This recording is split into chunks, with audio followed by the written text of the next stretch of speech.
Olá, good evening, boa noite a todos e a todas. Iniciamos agora o nosso encontro do Clube de Estudos Farol Educa, agora oficialmente no mês de novembro, com a temática Para Além da Docência, né? Então, hoje a gente vai começar esse passeio por algumas opções, algumas atividades que podem agregar ao fazer docente, né, dos professores de letras, principalmente português e inglês. Então, hoje a gente vai falar sobre revisão de texto, alguns aspectos que envolvem a revisão, algumas dicas. Na semana que vem a gente vai falar sobre tradução, também de uma forma bastante geral, e vamos terminar o mês falando sobre a profissão de redator web, principalmente, seguindo essa ideia de mostrar caminhos possíveis que não são caminhos excludentes, não significa eu não vou trabalhar na docência, eu não vou lecionar, eu não vou assumir minhas turmas, né? Mas significam que são possibilidades de ocupação, de trabalho, que podem ser realizados conjuntamente ou eventualmente, né, muitas pessoas acabam se identificando com essas áreas. Muitos profissionais de outras áreas realizam esses trabalhos, e por que não nós, professores, né? Então, a ideia hoje é falar a respeito disso. Deixa eu pegar aqui os meus slides. Tentei fazer algo bastante prático. Vamos ver se abre, né? Parece que vai abrir. Ah, sim, abriu. Então, hoje o título é uma pergunta, né? Afinal, o que é revisão textual? Parece que a gente sabe, parece que é algo confortável, mas que tem ali nuances, né? Será que, não está na pergunta, né? Mas será que todo professor automaticamente ele é revisor? O que precisa, né? Então, a gente vai falar um pouco a respeito disso. Se vocês quiserem comentar, quiserem fazer perguntas, usem o chat, usem o microfone, fiquem à vontade, tá bom? Aqui é um espaço de conversa, não é uma aula, né? Apesar de que a gente chama às vezes de aula, né? Mas não tem necessariamente esse caráter formal de aula. Eu trouxe umas definições, né? Primeiro distinguindo revisão de correção, né? Que, ainda que eu não vejo muita diferenciação, né? Está mais associada ao propósito do que à atividade em si, né? Porque uma das definições possíveis de revisão textual é que ela se refere às intervenções, que podem ser com relação às palavras, né, à construção sintática, ao sentido que esses itens eles realizam no texto. E tudo isso, né, essas são as intervenções realizadas no texto de diversas ordens que buscam gerar uma maior clareza e organização, né? Esse é o, digamos assim, um macro propósito da revisão. E a correção, por sua vez, refere-se aos ajustes necessários para adequar o texto à norma padrão, no nosso caso, da língua portuguesa. Aí você olha uma definição e outra e fala, mas para mim é a mesma coisa. A diferença realmente é muito mais voltada para o propósito do que, de fato, a tarefa. Porque nos dois casos nós temos ajustes ou intervenções que são realizadas no texto. Quando a gente fala de correção, muitas vezes a gente está falando de provas e concursos, né? Então, se você se candidata, né, a gente até falou na semana passada, acho que a Gisele comentou a respeito, né, de participar da equipe de corretores, por exemplo, do Enem, ou de algum outro exame de larga escala. Muitas universidades, quando eles têm vestibulares, têm equipes de corretores de vestibular, né? São, às vezes, alunos, ex-alunos, professores, pessoas que são contratadas pelas instituições para fazerem a correção do...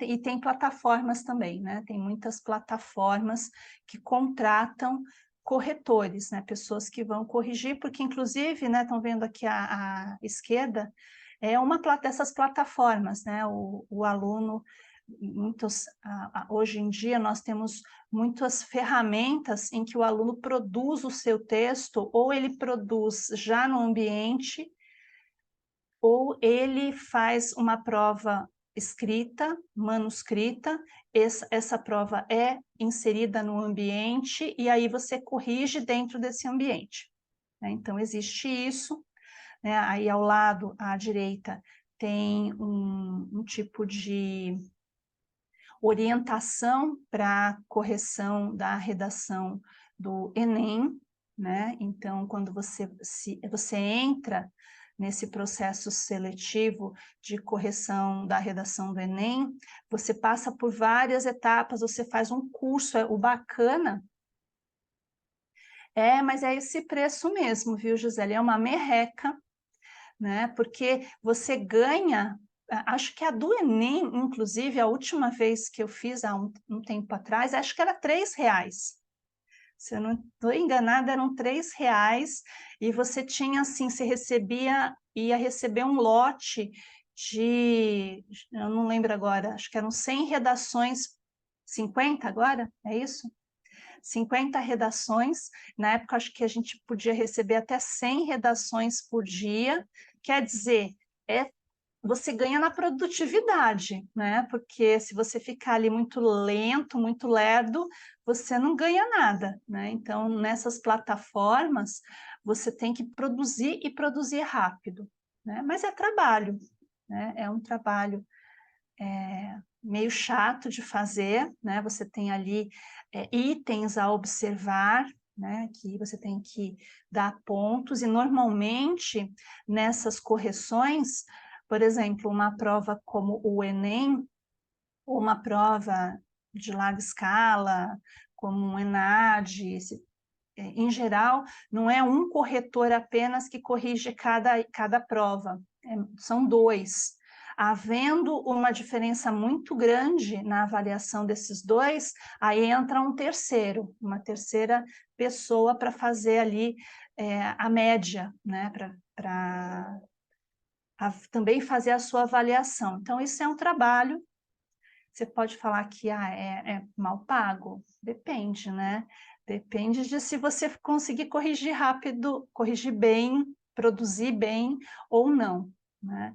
Mas é uma forma de ter contato, e o bacana, principalmente no caso das formações que o Enem traz, é que você revisa muita coisa de língua portuguesa, né? Você revisa muito conteúdo, né? E você tem que aprender a lidar com todos esses fatores, né? São vários itens que precisam ser observados para você pontuar, então você tem que, às vezes a forma como a pessoa escreve é complexa, né? Você tem que ser justo, né? Observar os fatores que geram redação, e enfim, né? Mas você aprende muito e é trabalho, então é bom a gente ficar atento, porque ninguém melhor do que nós, professores, para fazermos isso, né? A revisão, por sua vez, chamando de revisão textual profissional, né? Porque você sabe que todo mundo aqui que é das letras, a gente entrou na faculdade, no dia seguinte já tem alguém pedindo para você dar uma olhadinha no texto, né? Ou em português, ou em inglês, né? É uma loucura. Não estou falando de dar uma olhadinha, tá? Estou falando de revisão textual profissional, trabalho, né? Eu deixei de dar olhadinha há um tempo, porque foi assim, gente, cansei de ficar dando olhadinha. Falei assim, olha, tá ruim, custa tanto para revisar, né? Porque a gente tem que valorizar o nosso trabalho, né? É trabalho, você gasta seu tempo, você gasta sua energia, o que você estudou, né? E olhadinha as pessoas não valorizam, né? A olhadinha não tem valor, né?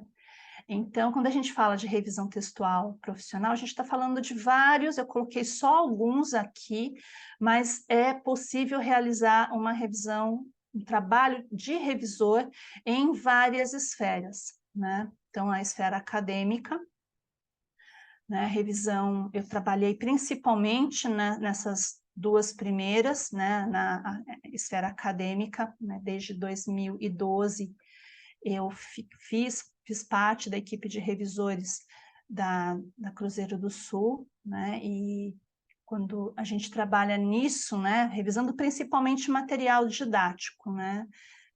Materiais para EAD. E aí isso abre espaço para outras coisas. A partir daí eu fiz muita revisão de principalmente dissertações, algumas teses, né? E cada uma desses itens, né? Revisar uma monografia, revisar dissertação, tese, materiais didáticos de várias áreas, né? A revisão literária, livros, artigos.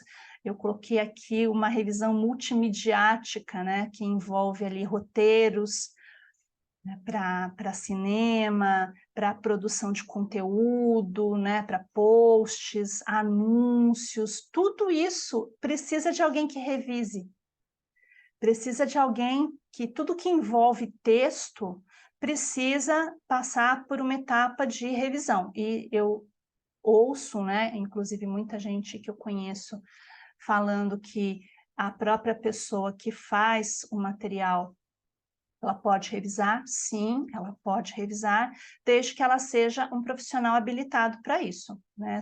Agora, muita gente escreve material que não dá para publicar, porque ela escreve bem, tem fluidez, né? Lê bastante, né? E já vou falar né, se existe alguma diferença, mas você precisa, em muitos casos, de um profissional que pegue o seu material e revise. Quando a gente faz a revisão do próprio material, você precisa de tempo. Tempo para que esse material, para que essas informações, elas assentem. Então, por exemplo, quando eu faço artigo para publicar em algum lugar ou participo de um evento e depois a gente tem a possibilidade de converter essa apresentação em um artigo para publicação, né, que é bem bacana, normalmente é um processo que você tem que escrever, né, e às vezes eu faço por exemplo, eu faço muita parceria com a Ana Elvira, né, com a professora Ana, então normalmente a gente escreve a 4 mãos, e como eu tenho mais tempo, né, eu acabo revisando o que a gente faz, mas eu tenho que deixar passar dias, não dá para você fazer na hora a revisão, você tem que deixar passar uns 3, 4 dias, aí você pega o texto, você olha, fala, nossa, eu escrevi isso mesmo? Foi isso mesmo? Tinha certeza? Nossa, o que quis dizer aqui? Meu Deus, o que aconteceu?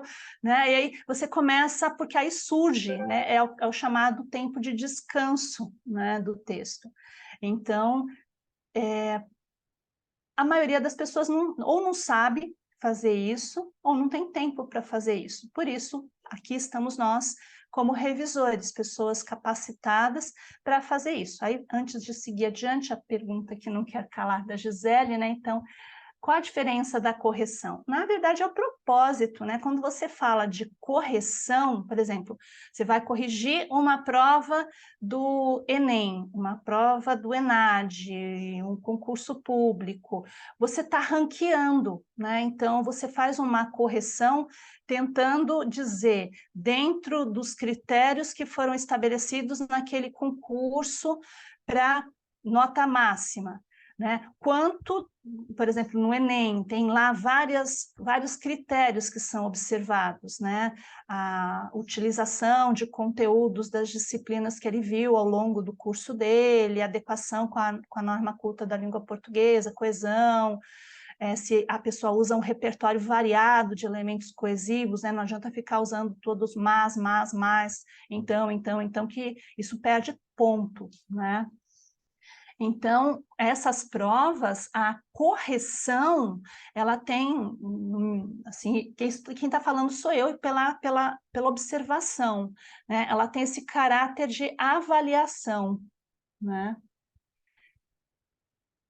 Isso mesmo, né? O texto, o tipo de texto, o gênero, né? Se a estrutura de argumentação está presente, né? Tudo isso, né? Como é construída a argumentação. Então, a correção, ela parte de um pressuposto avaliativo, de que ali o texto, ele precisa... eu fico imaginando mais ou menos o texto fazendo uma corrida de obstáculos, sabe? Então, a redação nota 1000 do Enem é aquela redação daquela pessoa, daquele ser iluminado, que consegue ultrapassar todos os obstáculos e chega ao final sem derrubar nenhum cavalete ali, né? Os outros, eventualmente cai um ou outro, quer dizer, a nota vai caindo também, né?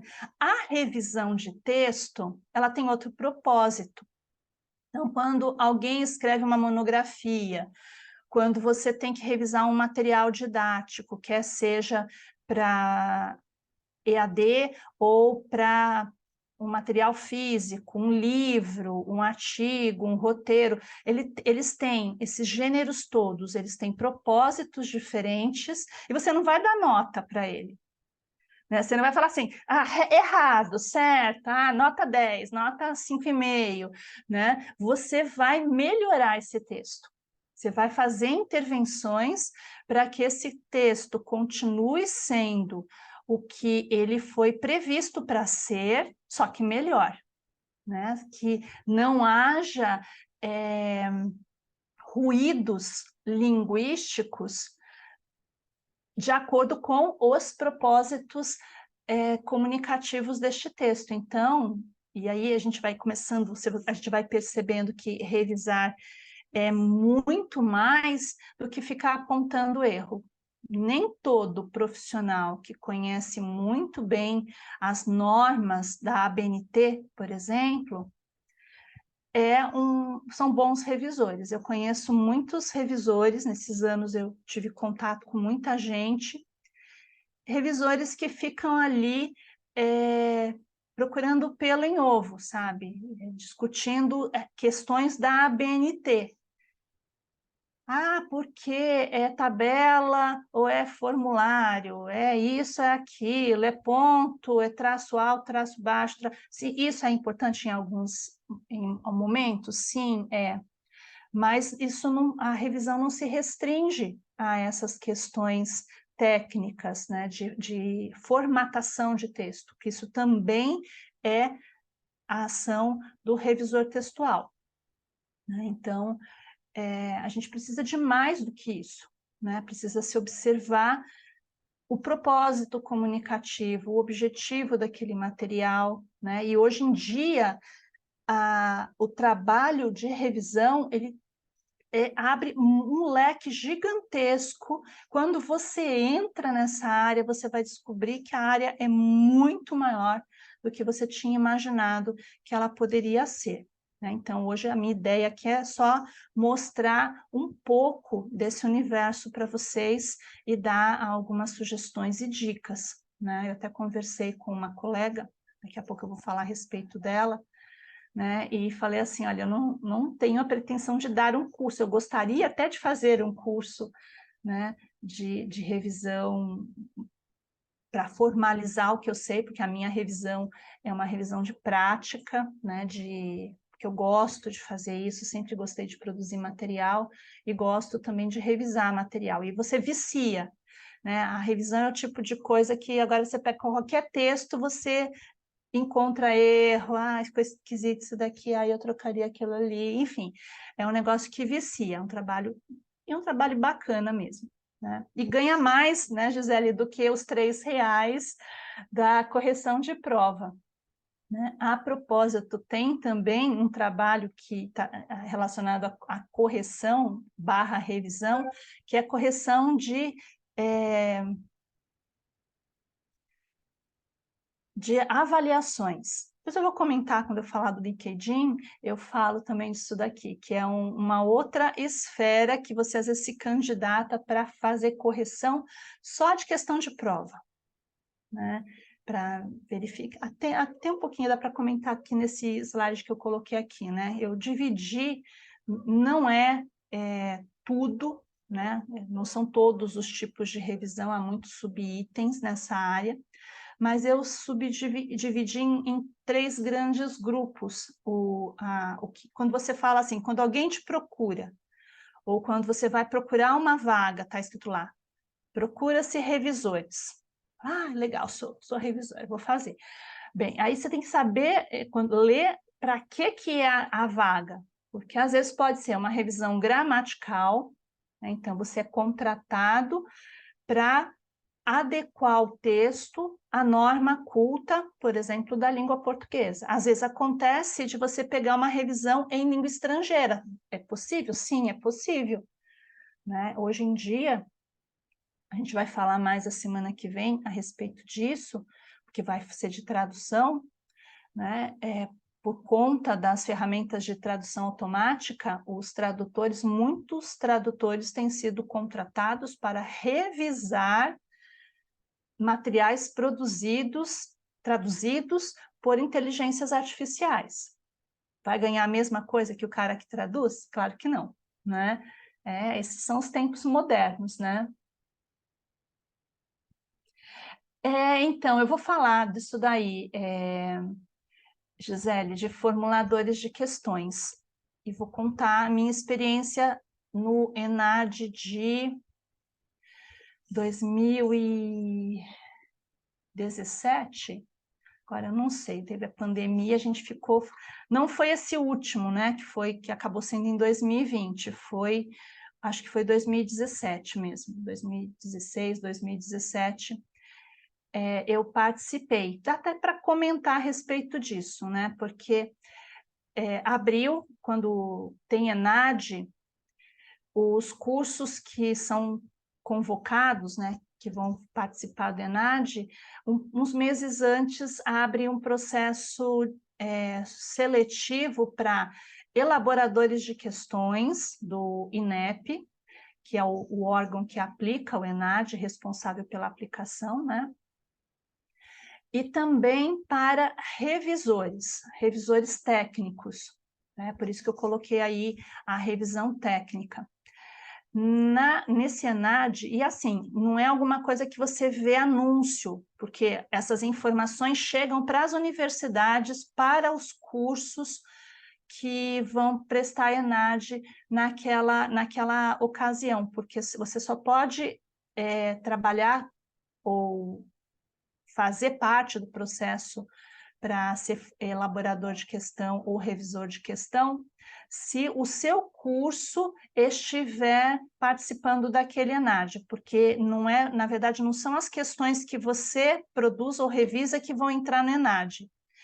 Você está abastecendo o banco do INEP, quer dizer, essas questões em algum momento vão ser utilizadas, e as que vão ser utilizadas naquele ENAD que já foram feitas num período anterior, né? Eles vão trabalhando desse jeito. É um trabalho muito bacana, e esse sim, é um trabalho muito bem remunerado, você ganha muito bem, mas também tem que produzir, você tem que ficar ali, porque você entra numa plataforma, enfim, eu participei nesse ENAD, nessa ocasião, eu fui revisora técnica, porque aí eles que distribuem, de acordo com as necessidades deles, se os candidatos vão ser elaboradores de questão ou revisores técnicos. Eu fui revisora técnica na ocasião. E é um trabalho muito legal, né? Qual que é a revisão técnica, né? Qual que é a diferença da revisão gramatical? Então, qual que era a minha função? Eu fiz para o inglês, né? Então, eu recebia, na verdade, eu não recebia, você entrava na plataforma, né, que a gente tinha acesso, e aí você pedia itens, e aí entrava o item à medida que os elaboradores iam disponibilizando, e aparecia a questão, eu tinha que pegar a questão, minha função, por isso que tinha que ser diária, né? Então eu pegava de inglês, eu tinha que ver se, por exemplo, a comanda, né, a demanda que eles colocam, né? Por exemplo, que nem a BNCC, né, a habilidade ali, então eles colocavam ali uma comanda, a questão tem que versar sobre a história da língua inglesa, por exemplo. Eu tinha que ver se, primeiro, se a questão que a pessoa tinha elaborado, ela era sobre a história da língua inglesa. Se as alternativas, e aí também você tem uma série de regras, né? Não é assim à vontade, né? Então você tinha que ver se todas as alternativas cumpriam, se tinha justificativa para a resposta correta, uma justificativa adequada, se os distratores, né, que são as alternativas incorretas, eles também tinham justificação. Você tem que justificar tudo. Quem elabora é um trabalho do campo, você tem que justificar tudo, né? Tinha que ver se não tinha alguma imprecisão conceitual, né? E aí você tem espaço para conversar com o elaborador, caso você encontre algum problema. Você fala assim, olha, colega, aqui eu tenho a impressão que você se confundiu, talvez esse conceito não tenha ficado claro, ou tem mais de uma alternativa que poderia ser verdadeira, enfim, você tem que fazer o técnico.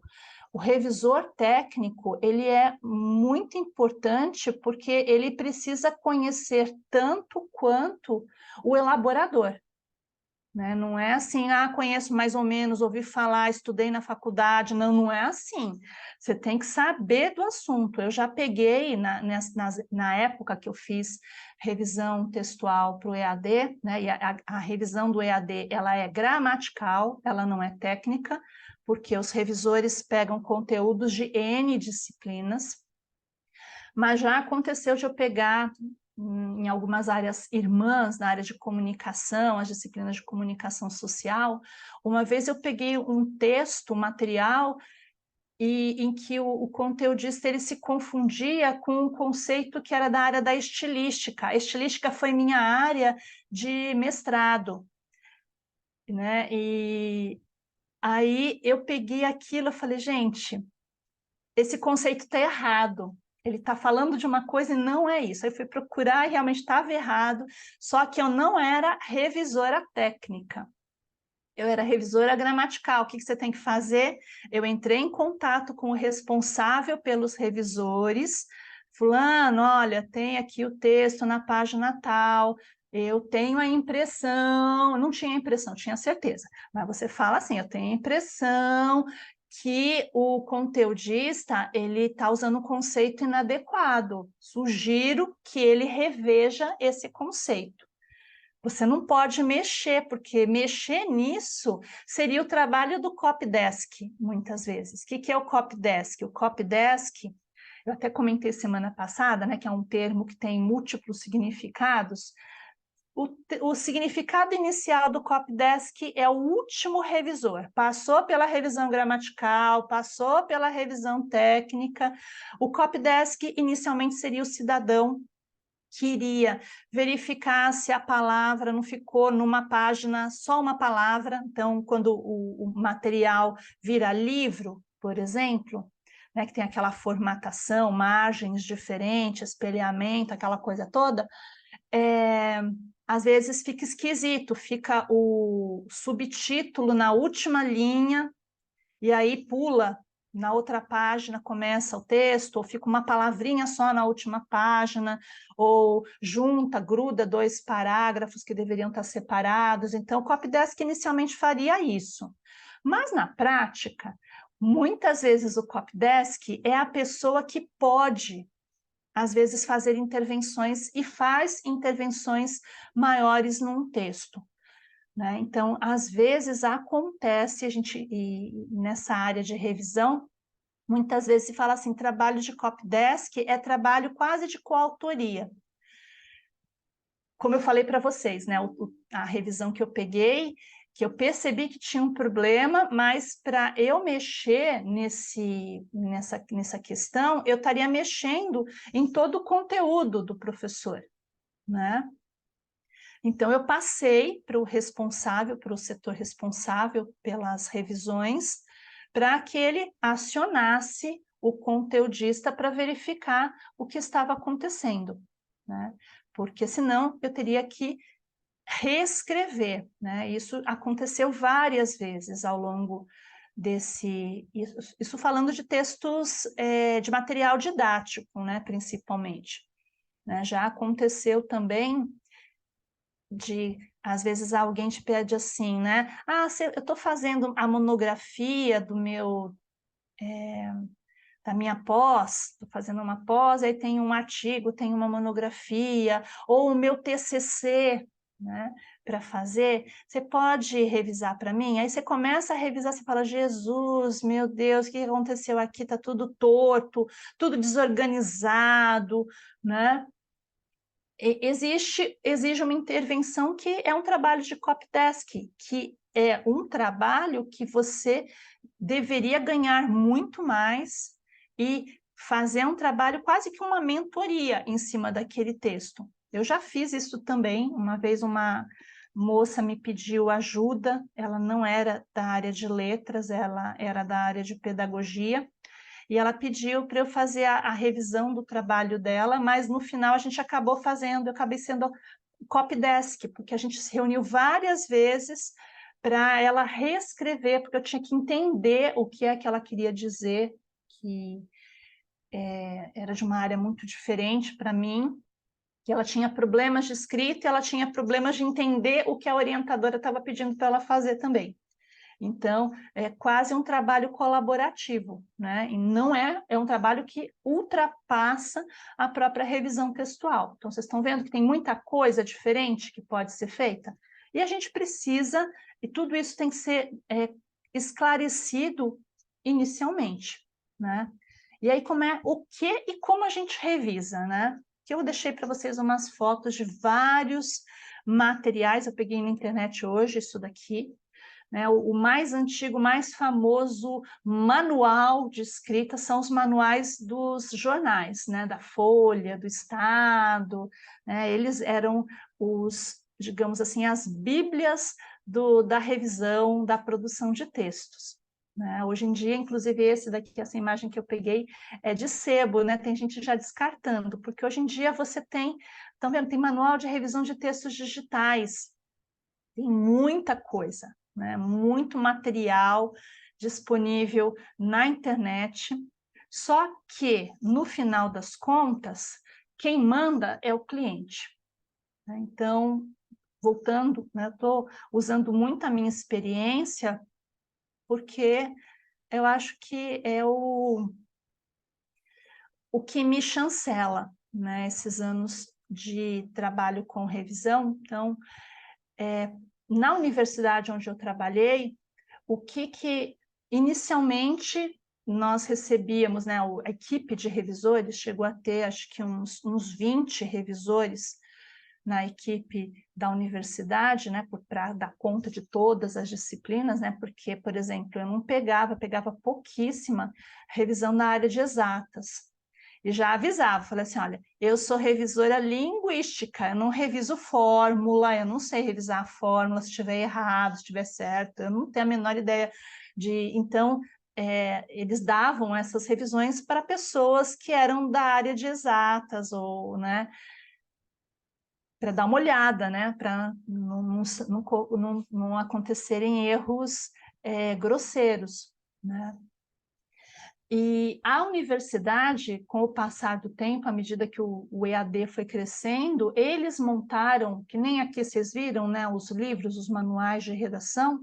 A universidade, estou dando o exemplo de onde eu trabalhei, mas isso acontece com várias, eles organizaram o próprio material. Então, quando você entrava todo ano, ou sempre que necessário, eles atualizavam o arquivo, né, era um livro digital, que era um manual de produção e revisão de materiais EAD para a universidade. Então, você seguia o que estava lá. porque esses vários materiais, não se iludam, nem todo mundo concorda com as mesmas regras. Você usa a mesma língua portuguesa, mas a revisão, às vezes, aquilo que eu falei para vocês antes, tem revisor que fica ali pegando pelo em ovo, né? Se a margem tem 2,5, ou 2,55, ou 2,60, ou 2,45, isso, vocês estão dando risada, mas isso dá briga às vezes, e às vezes a revisão para por causa disso. Se você deu um espaço de 1,5, o outro deu espaço de 2, deixou, justificou, e o outro deu recuo maior, menor. Fora que, às vezes, você pega materiais que não são para publicação no Brasil. Uma vez uma colega, professora na universidade de um outro curso, ela tinha me pedido para fazer a revisão da tese dela, eu fiz, e depois, como é bastante comum, essa tese foi fracionada em uma dezena de artigos que ela começou a publicar. Só que ela fazia publicações principalmente em revistas europeias, e lá na Europa você não usa a BNT, você usa a APA, que é um outro sistema de normatização. Então, o que eu tive que fazer? Eu tive que baixar, né, as regras de cada revista, porque às vezes cada revista, assim como cada instituição, eles adaptam as regras de formatação às necessidades deles. Então, eu perguntava assim, fulana, você vai publicar qual que é a revista? Me manda o material de formatação desse artigo, que aí eu tinha que ver, porque às vezes é parênteses com letra maiúscula dentro do parênteses, agora mudou a BNT, né? A data, onde que aparece, antes, depois, enfim, você tem que olhar tudo isso. Isso é trabalho de revisor. E é um trabalho chatíssimo fazer isso, mas a gente tem que fazer. Por quê? É o cliente que manda, é ele que paga, é ele que manda.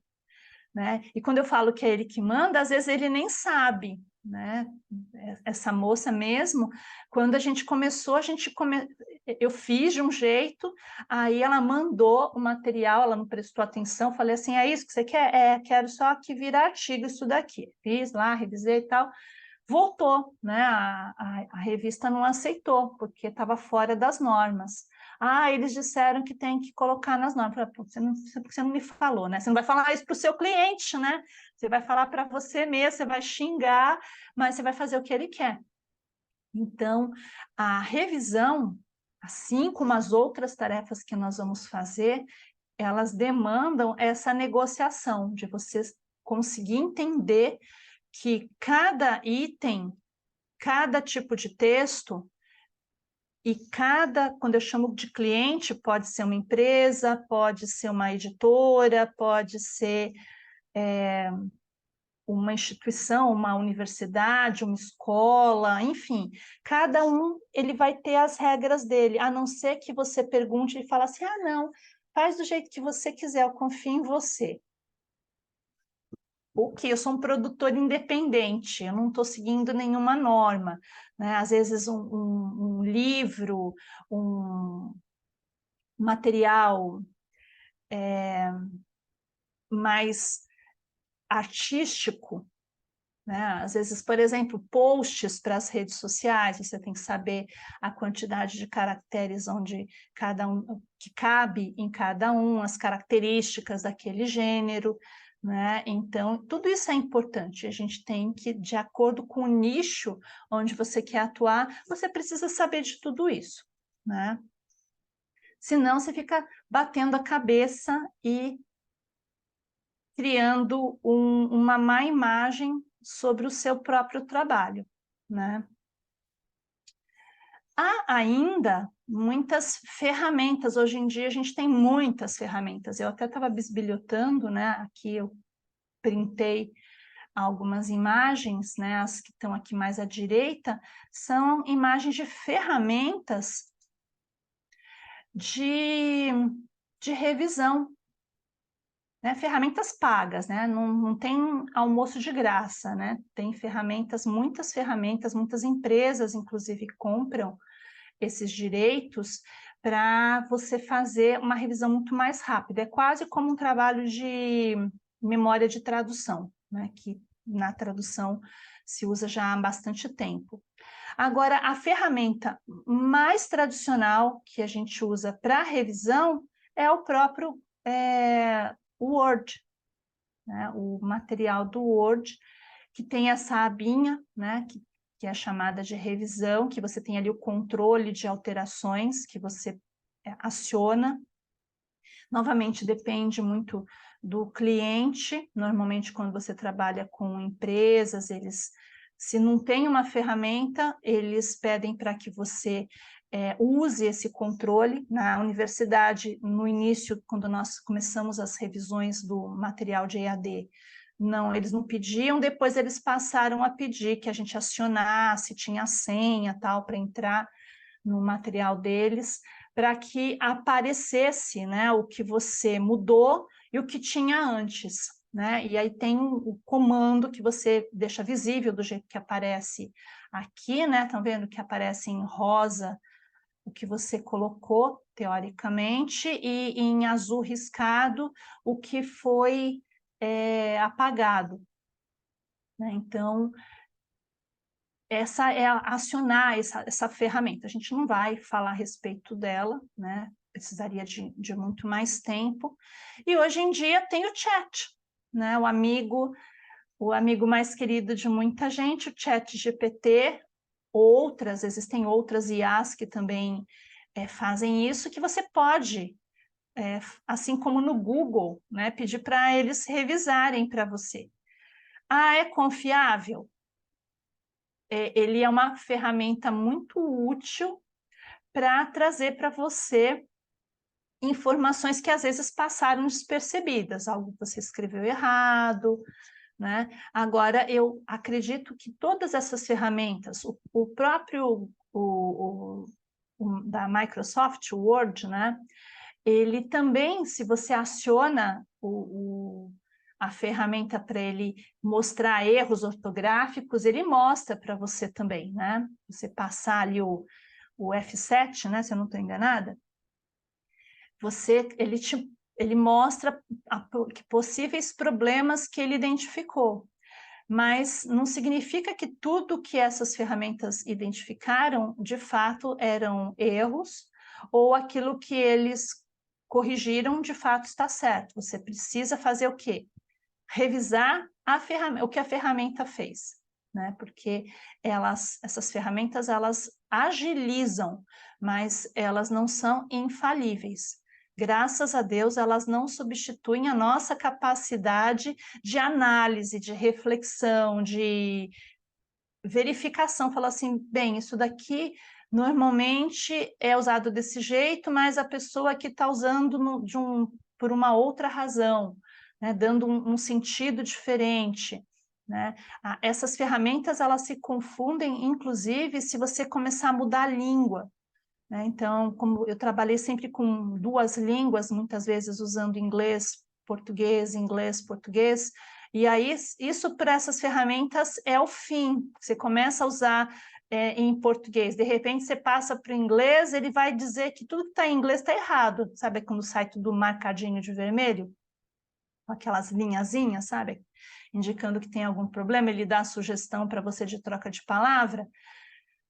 Então, é você que tem que fazer isso, e é bom que seja isso. Então, eu acho que tem que usar mesmo as ferramentas que você tiver à disposição, mas isso não prescinde que você não verifique, que você não confira o que foi feito, né? Você pode usar e deve usar ferramentas para agilizar o seu trabalho, mas você não pode delegar para essas ferramentas a responsabilidade que cabe a você, que é de fato, revisar, analisar, não apenas observando se está dentro das normas da língua que você está utilizando na revisão, mas também se adequa à situação comunicativa, se você consegue perceber uma adequação de estilo, discursiva, né? Então, às vezes, alguma coisa que fica bem você colocar, por exemplo, no Instagram, não serve para alguma outra rede social. Você não vai colocar o mesmo tipo de material que você coloca num texto acadêmico, você não vai colocar para os seus amigos no WhatsApp, por exemplo. Então, a gente tem que entender que são gêneros diferentes e isso quem faz são seres humanos como nós, né? Acho que já deu para perceber que não dá para fazer a revisão, ser um bom revisor, sem estudar. E aqui eu queria, já estou chegando mais para o finalzinho, né, da nossa conversa de hoje, eu queria ter um tempinho para comentar com vocês a respeito de como se preparar, né, para a revisão. Então, existem muitas coisas, inclusive muito material disponível na internet, né? Por exemplo, a Udemy, né, que essa plataforma que oferece vários cursos, periodicamente eles oferecem cursos com valores muito baixos. Não são normalmente cursos extremamente longos e aprofundados, mas tem muitos cursos bons, eu já fiz vários cursos bem bacanas na Udemy. A Coursera, está aí do lado, né, também é uma plataforma muito bacana de cursos, né, e fiquei, não sei se é verdade, observei que parece que a Udemy e a Coursera estão unindo forças, né, porque a Coursera era uma plataforma que organizava conteúdos digitais de várias universidades ao redor do mundo, né? Então, você tinha desde universidades brasileiras até universidades fora do Brasil, né? E cursos muito legais. Com o passar do tempo, eles passaram a emitir certificados apenas para quem pagava os cursos, né? Então, se você quiser fazer um curso e não pagar, fazer gratuito, você pode, mas não tem certificado. Você tem o conhecimento. Depende do que, para que você precisa, né? Então, são plataformas bem bacanas. Eu coloquei essa série de livros aí que eu vi, né? Materiais que são vendidos, né, pela internet, e aí a gente tem que avaliar a qualidade de cada um deles, não posso falar nada a respeito, mas tem material, estão vendo como faz fichamento, correção de provas, interpretação de textos, produção de textos, tem material de tudo, né? Eu deixei ali a referência da PUC, né, como várias universidades têm cursos de pós-graduação na área de produção, revisão de textos, né? Então, os cursos de pós-graduação, cada vez mais eles são mais específicos, né? A PUC Minas, a PUC Rio Grande do Sul, a PUC Paraná, são instituições que oferecem muitos cursos diferentes na modalidade EAD, né? Mas não são cursos, digamos assim, muito baratos, né? Porque mantém ali o nível PUC de ser, né? Eu coloquei ali o curso da minha colega Amanda Moura, né? Era com ela que eu estava conversando hoje a respeito, e ela também oferece muitos cursos muito bacanas na área de revisão, tradução, preparação de textos, na área editorial, né? Então, se vocês tiverem interesse, é um lugar que eu recomendo. Fiz muitos cursos com a Amanda, ela é muito consciente da tarefa que ela se propõe a fazer. Ela traz uns cursos com muita consistência e tem ali para todos os bolsos e gostos. E tem a Universidade do Livro, né? A Universidade do Livro é uma plataforma educacional da Unesp, né? da editora Unesp, né? Vinculada à Universidade do Estado, né, de São Paulo, e eles oferecem também uma dezena, tem muitos cursos muito legais, não só na área de revisão, na área de tradução, de preparo de textos, e também com valores que variam muito.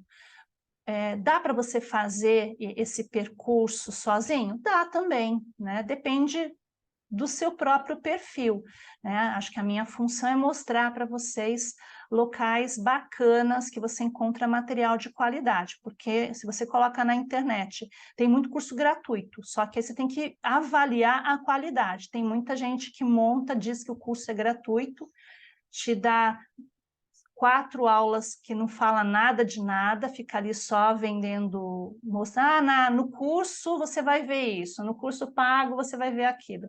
E o curso gratuito foi só um trampolim para ver se você passa para o pago, né? Vocês sabem que tem isso, então tem que tomar um pouco de cuidado, né? Porque é uma área que tem muita gente que quer se aproveitar do interesse das pessoas em outros tipos de trabalho, né?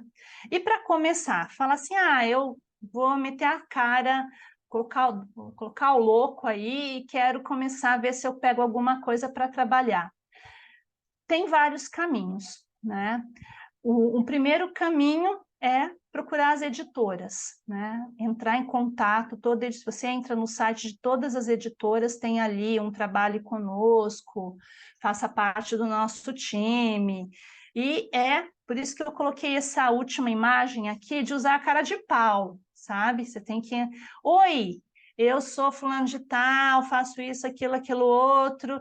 Será que eu poderia fazer um teste? Normalmente, o trabalho de revisão, assim como de tradução, muitas vezes o contrato é a partir ou de portfólio ou de teste, muito mais de teste do que de portfólio. Então, dar uma de cara de pau e procurar as empresas. É fácil? Não. Você vai receber muitos nãos, mas como dizia um professor meu, basta um sim para resolver sua vida. Então, é um caminho. Um caminho que eu considero muito legal é o LinkedIn. Porque é uma plataforma, diferentemente do Instagram, do Facebook, do TikTok, enfim, de qualquer uma dessas, é uma plataforma profissional.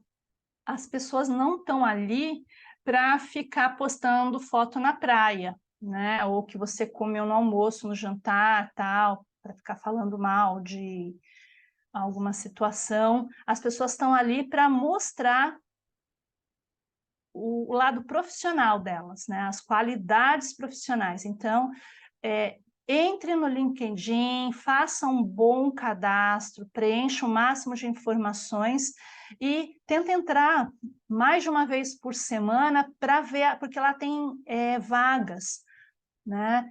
Mas tem muita gente que se candidata. Ué, do mesmo jeito que entrar junto com a turma, né?